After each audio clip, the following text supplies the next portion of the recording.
In just the past couple of weeks, we have seen two government climate change reports with alarming findings as well as dire warnings. The latest, it comes from NOAA, the National Oceanic and Atmospheric Administration. It says the Arctic has lost 95% of its oldest ice over the past 30 years. That means the ice caps are younger and thinner, and they're melting faster. As well as the repercussions, they are devastating. Warmer ocean temperatures, extremely damaging to both plant and marine life. Sea levels also rising, which makes flooding worse and more widespread. That is on the heels of another report that is wider in scope. 13 government agencies contributed to the National Climate Assessment, and here are some of their findings. Temperatures on both land will continue to rise from coast to coast, which means more heat waves, more droughts, and more wildfires. The heat will also cause sea levels to rise. This map, it shows that the entire East Coast could see the tides get up to 6 feet higher by the end of this century. It could lead to the migration of millions, if not tens of millions, of people. Now, you'd think that that would certainly get any White House's attention, but especially the White House's own administration agencies put out the report. This is the administration again here who authored this, but here is the president after the assessment came out. Take a listen for yourself. I've seen it, I've read some of it, and it's fine. Did they say economic impact is devastating? Yeah, I don't believe it. You don't believe it? No, I don't believe it. Stunning, but maybe not surprising. Now, instead of trying to make things better, the administration, forget about taking necessary actions, they're actually pouring gas on the fire. It is easing rules here on coal to encourage even more mining and coal-burning power plants. Coal, a major contributor to greenhouse gases. Also, the government's policy is drill, baby, drill, opening up part of the Arctic, more western land and more areas offshore to oil and gas drill. It is also loosening rules on methane, which is a highly potent greenhouse gas, and is rolling back fuel efficiency standards that will put more gas guzzlers on the road. Well, joining me now is Bruce Melton. He's the director of climatediscovery.org, and obviously you've not only been following this, but I would imagine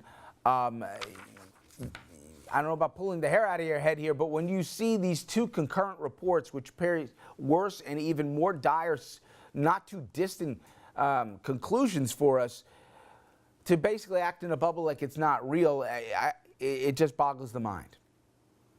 It is very mind-boggling. Impacts are worse, but the good news is the solutions are easier. We just have to acknowledge that the impacts are worse and that we have to get on with it. When we talk about the polar ice caps melting, I think there's a portion of the population who at least believes in climate change and says, oh, well, that's bad, but it's not going to impact me here. Talk about, I tried to lay out in brief terms, rising sea levels and obviously warmer waters, how consequential that will be in not some esoteric way, but in real, tangible ways within this century. Well, we've got a challenge with current science that does not robustly take into account ice sheet collapse. What we're looking at with 2 to 3 feet of sea level rise is just basic ice cube melt. It's the old modeling. It's not something that has happened in prehistory when warming has been happening as fast as we're happening now. I read one of your pieces, which I think for a lot of people at home can better visualize. There's some Australian billionaire out there who's talking about building Titanic 2. And you took that as an opportunity to say, even this gigantic creation would not be safe from climate change. Explain, because I think it might be, at least for some of the folks, a more tangible example about what we're dealing with. This rolls right back around to sea level rise and abrupt ice sheet collapse. On a warmer planet, what the reporting I saw said that because of global warming, we would have fewer icebergs on a warmer planet, which is just exactly false, at least in the short term of the next couple of thousand years. As our ice sheets warm, they collapse faster, which creates more icebergs. And this is just what we've been seeing, and that's what that article is about. Something like double the number of icebergs over the last 10 or 15 years than the 20th century average. And it's because of warming, because melt is getting down below the bottom of the ice, getting down in the crevasses all the way down to the bottom of the ice sheet. It's lubricating the flow of the ice into the ocean. There are people who say, well, if the government won't take action, maybe we need to go in a different course. John Kerry said maybe it's up to the cities and the states. Is that a practical solution, Bruce, to deal with this? Doesn't have to be globally. Can you really be dealing with it on a community-to-community basis, especially if, my God, the United States isn't even playing ball with the rest of the world at the Climate Change Summit? We really need to deal with this on a cultural level across the planet. It's going to be easy. Right now, alternative energy is cheaper than the cheapest frack gas.